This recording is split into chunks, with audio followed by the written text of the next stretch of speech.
retrato de São Paulo. Evidentemente, logicamente, mas lógica e evidentemente mesmo, não existe uma só linha em jornal nenhum. Também pudera. É gente pobre. Também pudera. Este caso é do Jardim Perialto. E também pudera. Isto ficou tão comum. Isto virou carne de vaca. Isto é tão comum, que não vale a pena.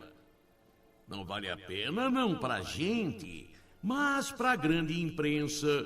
São casos, só casos. São, coisas rotineiras, comuns em São Paulo. Mas eu não me acostumo com isto. E acho até que é um assinte. Acho até que é um ultraje. Acho até que é um desafio. Acho até que é humilhante e aviltante se acostumar com casos como este. Acompanhe. Acompanhe.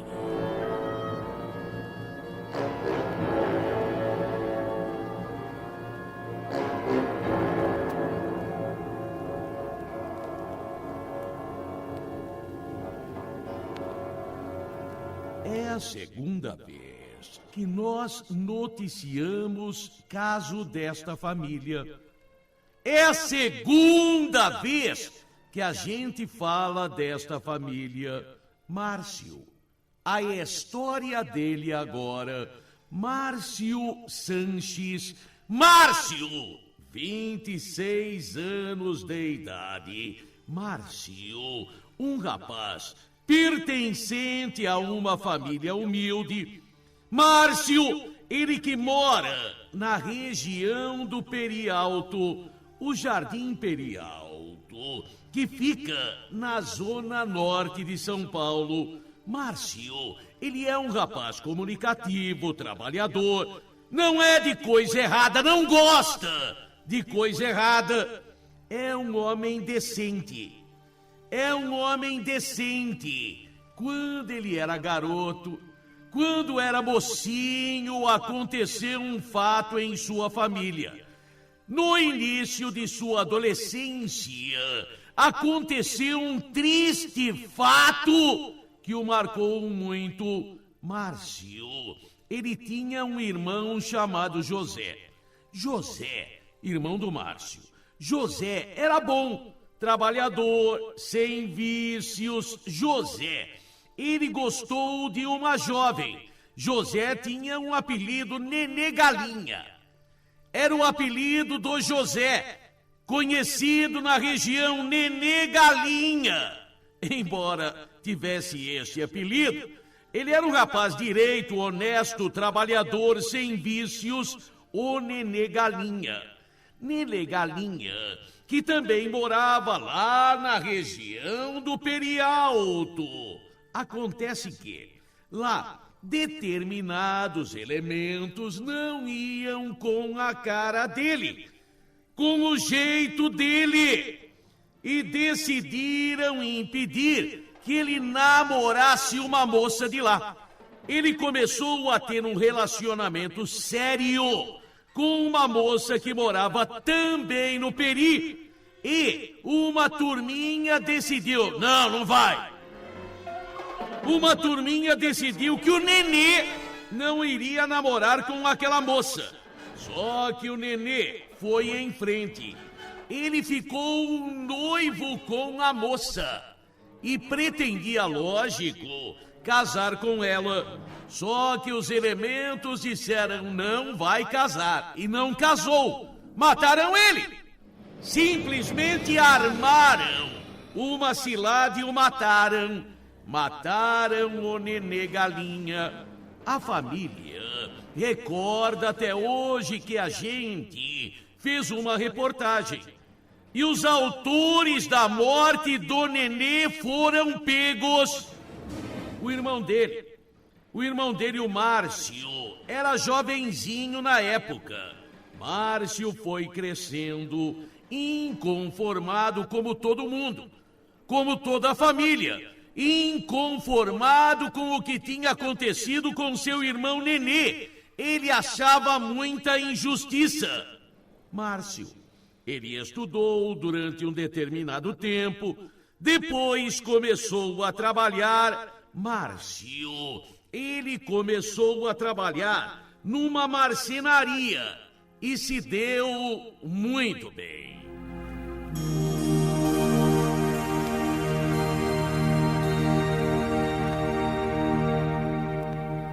Em pouco tempo, Márcio aprendeu todo o serviço, pegou o gosto pela profissão.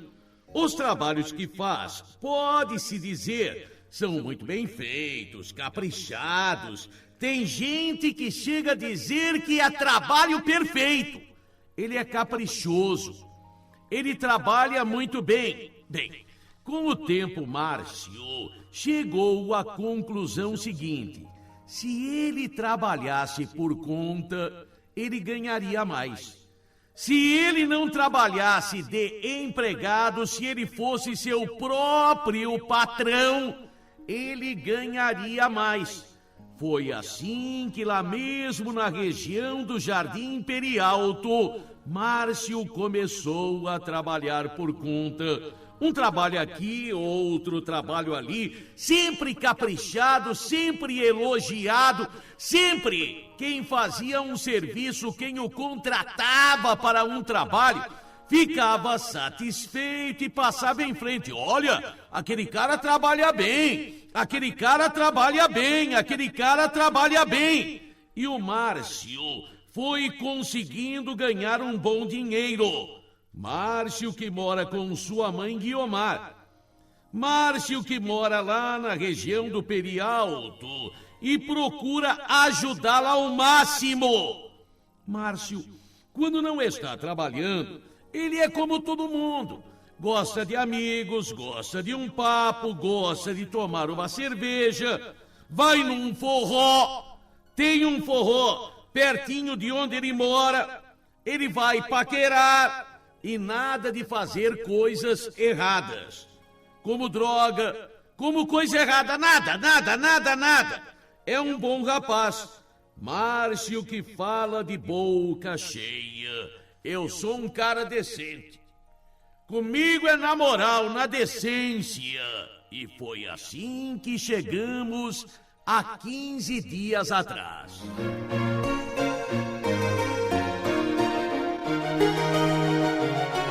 Há 15 dias atrás, tudo corria naturalmente, tudo corria normalmente. Márcio, ele estava 15 dias atrás numa festa junina.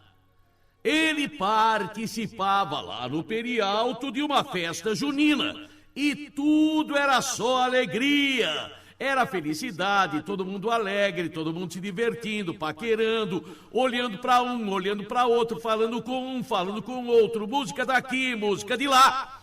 Tudo era só alegria mesmo. Foi quando chegou um bando que sem mais nem menos começou a atirar. Incrível! Uma turminha teria chegado ali num chevette branco e começou a dar tiros pra todo lado. Isso mesmo, tiros naquela festa junina com muita gente. Uma das balas acertou um menor de 16 anos de idade. Aí foi correria. Os criminosos, aqueles que atiraram, fugiram num chevette branco. Prestem atenção, fugiram num chevette branco. Bem, o menor atingido, o único atingido, não morreu, não. O menor foi socorrido, ficou internado. O Márcio, que estava naquela festa, ficou revoltado. Ele foi chamado para ser testemunha e foi o único que falou a verdade. Os bandidos, fugiram num Chevette branco. São maus elementos. É o Nilson, o Dilson, o Peba, o Gordo. Ele ficou revoltado e deu nome. Falou do Chevette branco e deu nome.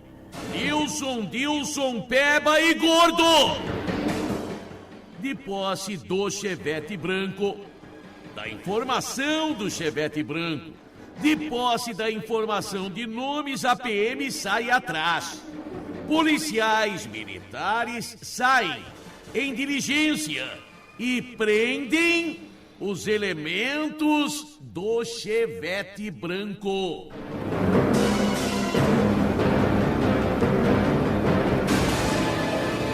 Todo mundo no DP. Os elementos não, a gente não, nem tava lá. Logo apareceram 2 advogados. A vítima foi levada até o 38, o rapazinho ferido. E além de não reconhecer os elementos, ele falou: não era Chevette branco, era Opala branco. Solta os caras. Solta os caras. A vítima, que recebeu o tiro, diz que não era nem Chevette, era Opala. E não reconheceu os elementos, solta os caras. Os elementos foram libertados e na frente de muita gente. Na frente de muita gente, eles disseram para o Márcio: você vai se arrepender do que fez, meu. Vai se arrepender.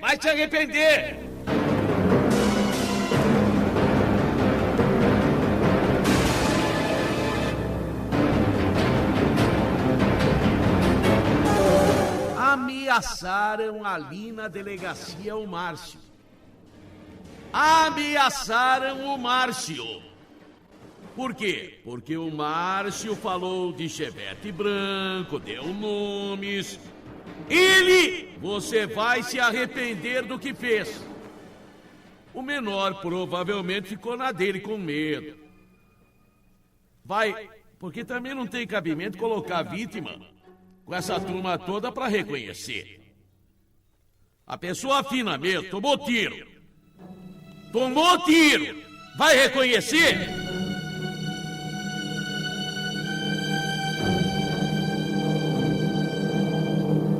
E o Márcio? O Márcio ficou com cara de bobo, ameaçado, sobrou para ele. Mas ele ficou no veneno na revolta. Mas fazer o quê? Márcio, mais uma vez, sentiu-se injustiçado. O menor claramente ficou com medo. Márcio permanece morando com a sua mãe, trabalhando como marceneiro por conta. E os amigos, os familiares, os conhecidos que sabem da história, dizem pra ele: toma cuidado, meu. Toma cuidado, fique esperto. Pô, os caras estão no veneno com você, te ameaçaram. Ameaça de bandido hoje em dia não é da boca pra fora, não. Antigamente era, agora não é mais. Só que o Márcio, de cabeça levantada: pô, não devo nada pra ninguém, quem deve, eles que devem. Eu não devo nada pra ninguém. E foi assim que chegamos na noite do sábado.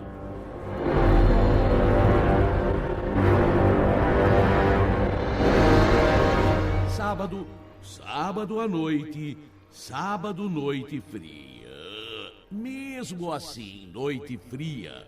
Mesmo assim, Márcio foi num forró existente lá mesmo no Jardim Perialto. E na frente desse forró tem uma pizzaria. Então, na noite do sábado, ele foi naquele forró e na frente deste forró tem uma pizzaria. Ali, aquele trecho do Perialto é muito movimentado. Estava mesmo com frio, movimentado, sábado à noite, muita gente por ali. 10 horas da noite. O forró alegre, o forró animado. Márcio estava na rua, na frente do forró pizzaria. Foi quando de repente, parou na frente do comércio Forró Pizzaria. Que carro parou? Um Chevette branco. E não era só um Chevette branco, não. Parou um Chevette branco, parou um Monza preto. E entre os elementos dos cargos estavam o Nilson, o Dilson, o Peba, o Gordo.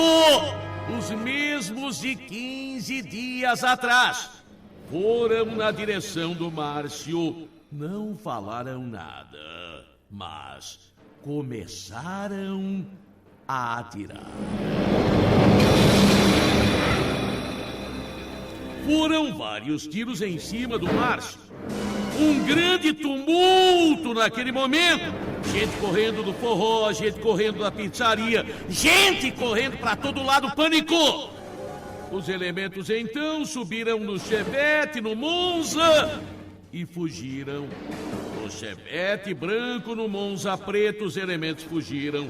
Socorro foi providenciado para Márcio. Ele foi socorrido. Ele foi levado ao hospital da Cachoeirinha, mas morreu. Só que desta vez, mais testemunhas apareceram e tudo foi registrado na 38 pelo Dr. Walter Silva. Tudo leva a crer que o motivo, foi o que aconteceu há 15 dias. A polícia não quer. A polícia fala. Informou isso para nós. Não quer dizer do andamento das diligências, se já prendeu alguém ou não. A família não quer nem papo. Diz, que adianta? Que adianta? O Márcio falou. Foi testemunha, e daí? Morreu.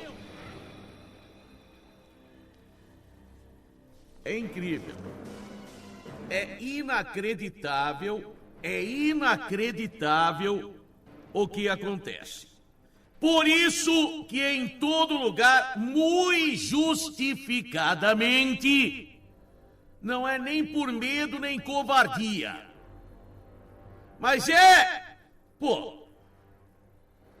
não vi, não sei, não estava lá, só escutei os tiros, nem sabia se era tiro ou bombinha, pensei até que era gol do Corinthians. Ah, não fez gol? Pensei que era gol do Fluminense. É por isso que ninguém fala nada.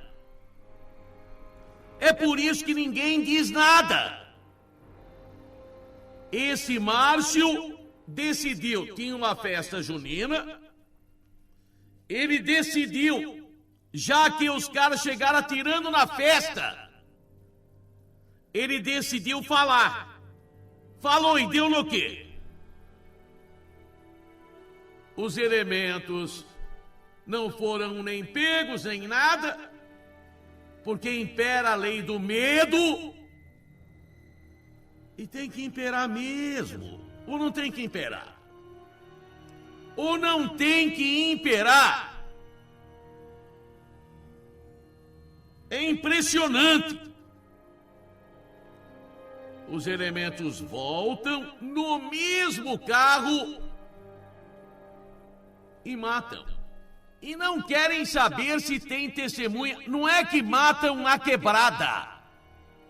Vejam a diferença. Vingança sempre teve. Mas hoje, os caras não querem nem saber. Eles matam assim no meio de todo mundo. Não querem saber, eles matam no meio de todo mundo. E ai de quem abre a boca. Porque tem algo de muito errado. Aliás, nós estamos um pouco atrasados. Os senhores, meus amigos, quem ouve a gente eu posso chamar de meu amigo. Que se não fosse meu amigo, não gostasse da gente, não estava ouvindo a gente. O senhor, meu amigo, a senhora, minha amiga, você é testemunha que nós, há pelo menos uns 10 anos, Mais ou menos isso. Pai, não vamos exagerar. 9 anos. Férias. Estamos falando o quê? O Brasil caminhava a passos largos para se transformar, porque era um fato histórico, numa Itália de antes da Operação Mãos Limpas. Quantas vezes você ouviu isso? Quantas vezes a gente disse também: só se resolverá ou se colocará no caminho certo para a solução quando a gente aplicar uma operação nos moldes, Operação Mãos Limpas da Itália. Isto nós estamos falando há 9 anos. Por que falávamos assim? Porque, desculpem, estudiosos que somos dos criminosos e crimes, estudiosos e ledores que somos, a gente via que em todo o país do mundo o desenvolvimento do crime levava a um determinado estágio. E o Brasil, não sei porquê, caminhou a passos largos rumo ao que acontecia na Itália. Primeiro, assaltos em geral, o domínio, a formação de gangues mais poderosas. Depois gerou a formação da máfia, mas existiam sociedades daqui e de lá, como PCC, CDL e Companhia Bela. O domínio de determinadas famílias lá ou quadrilhas aqui, o envolvimento de gente importante, a conivência de muita gente e de assaltos comuns a assalto a banco, de assaltos a banco a sequestros. Depois o ataque a autoridades, jornalistas, etc. e tal. Isto nós falamos há 8, 9, 10 anos atrás. Não tem a matéria de capa do Fantástico, que eles chamam de matéria de capa? A comparação do que está acontecendo àquilo que aconteceu na Itália. E como solução, a implantação do esquema Mãos Limpas. Só que eles esquecem uma coisa. Para que exista a Operação Mãos Limpas, tem que começar a se afastar corrupto. Senão o corrupto próprio denuncia. Pode ver todo o problema de corrupção nos meios policiais, e falo eu dos meios policiais agora. Poderia falar de outros meios, inclusive jornalísticos também, políticos, etc. e tal. Mas estou falando policial. Pode ver qualquer filme, sempre tem um polícia que entrega o ouro para bandido. Então, antes de mais nada, tem que fazer uma limpeza interna.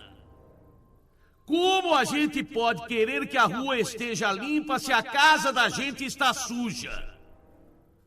Tá faltando coragem. Tá faltando coragem. Tá faltando peito, determinação. Porque o que a gente está falando não é que eu sei, é de conhecimento notório e público policialmente se falando.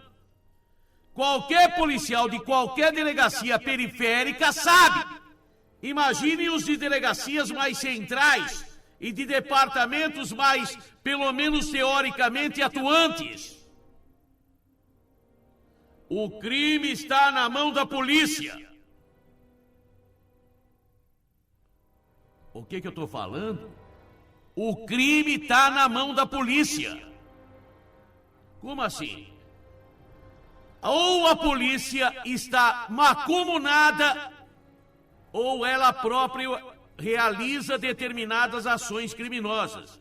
Quando a gente chega num estágio como este,